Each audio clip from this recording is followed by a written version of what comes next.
ও মিলি পাপড়ি তোমরা এসে গেছো, ওয়েলকাম ওয়েলকাম ওয়েলকাম। তো তোমরা ভালো আছো?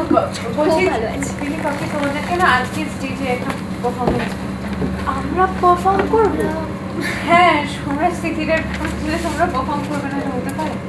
আচ্ছা সেসব না হয় হবে দিদি, তোমাকে এরকম লাগছে কেন? তুমি ঠিক আছো তো? কোনো প্রবলেম হয়েছে? প্রবলেম তো চিন্তার বিষয় তো একটা হয়েছে। মেসি হ্যাঁ শিগগিরই চল তোকে।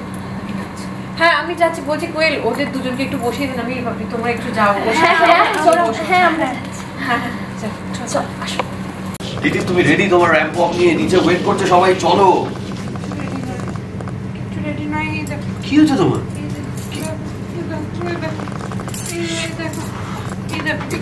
কেটে দিয়েছে, সব কেটে দিয়েছে। এখানে কি সব একই অবস্থা। এই জামা কাপড়গুলোর এরকম অবস্থা কে করলো? আমি জানি না। আমি কেউ একজন এসেছিল জানো? কে এসেছিল?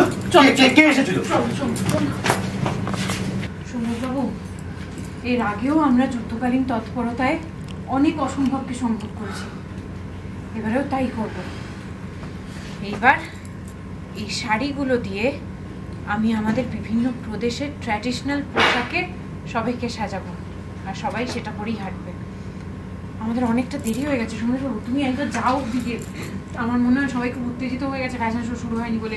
মিঠামা আমার দাদাভাই একসাথে সামলাতে পারবে না। কি সুন্দর লাগছে তোমাকে দেখতে। Thank you. শুধু দিদিরকে নয়, আমাদের সোমরাজ বাবুকেও কি কম হ্যান্ডসাম লাগছে কি? হ্যাঁ আমি তো আবার ভাবছি আজকে সারাদিন চোখে চোখে রাখবো, বাই চান্স আমার বরকে কেউ নিয়ে চলে যায়। খুব লজ্জা পেলাম আমি। প্লিজ এবার আমরা বসি। না না আমাদের নিয়ে এত ব্যস্ত হতে হবে না, আমরা নিজেদেরটা ব্যস্ত করে নিই। একদম আমি নিয়ে যাচ্ছি। আচ্ছা দাদা ভাই তুমি বললো যে অনুষ্ঠানটা স্টার্ট করে দিতে। ও বেশ ঠিক আছে, তাহলে আমি যাই, তোমরা প্লিজ একটু বসো। আমি যাই। হ্যাঁ তোমরা তো পারফর্ম করবে। হ্যাঁ নিয়ে যাবো। এই সবার সাথে এসে এই কোয়েল সৌর্যকে নিয়ে গিয়ে একটু বসিয়ে গেছো। হ্যাঁ চলো।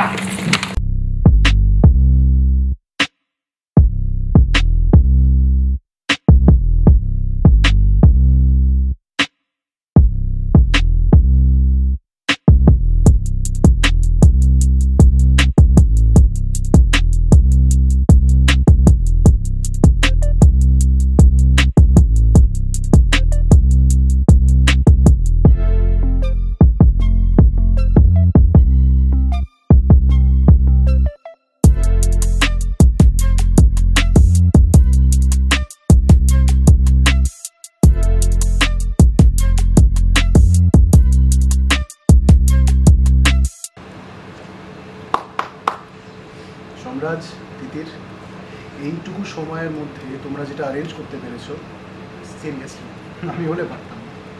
কথা দিচ্ছি যে কোনো সমস্যায় অর্জুন মুন্ডাকে পাশে পাবে, ঠিক আছে? সত্যি তুমিও যেভাবে আজকে আমাদেরকে হেল্প করলে, মানে এটাও আমরা ভাবতেই পারিনি। Thank you so much.